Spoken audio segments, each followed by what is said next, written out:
মিথ্যা শপথ হয়ে কি রাষ্ট্রপতি হয়? জি না। বলুন আপনারা।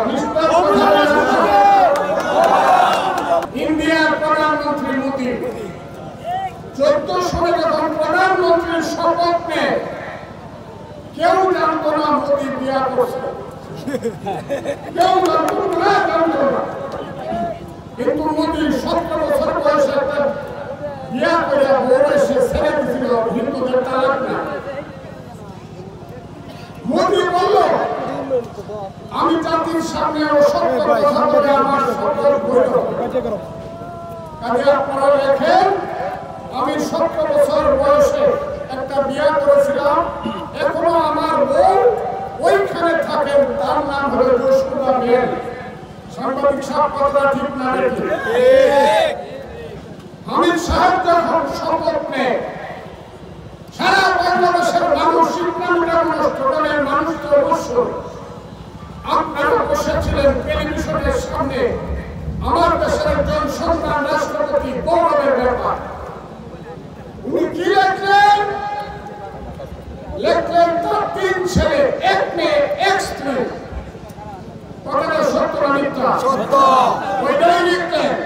লিখলেন একে তার স্ত্রী 1 জন, ছেলে 3 জন, মেয়ে 1 জন। আর মিরপুরের একটা বাসাতে আমি একটা বাসাতে এক মহিলা বসে আছে, তার ক্লাস 7-এর একটা ছেলেকে নিয়ে সে বলতেছে তোর বাবা শপথ কিনল, শুন তোর বাবা রাষ্ট্রপতি।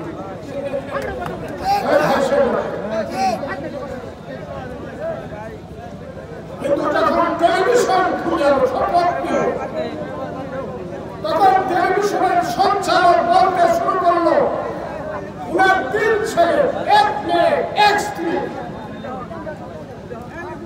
তখন ওই যে ছেলেটা মিরপুরে সুরজ খানের বাসায় বসেছিল,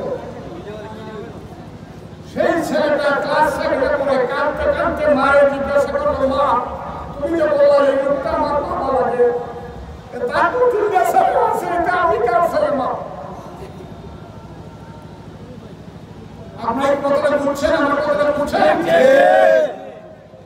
তাই উনি একটা স্ত্রীকে অস্বীকার করে, তার ওনার সন্তানকে অস্বীকার। আমি চ্যালেঞ্জ করছি, যদি আমি কথা মিথ্যা বলে থাকি জীবনে রাজনীতি করবো না, ওনার পায়ে ধরে জ্ঞান না খাইব।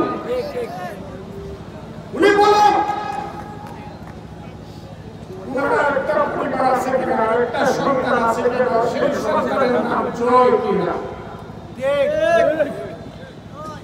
তাহলে মিথ্যা শপথ হয়ে কি রাষ্ট্রপতি হয়? জি না।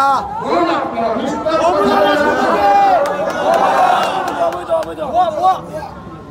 আমি আমাদের আজকে বললাম আমি ফখরুর রহমান, আমি চ্যালেঞ্জ করলাম, আমি বাংলাদেশের সিনিয়র উকিল।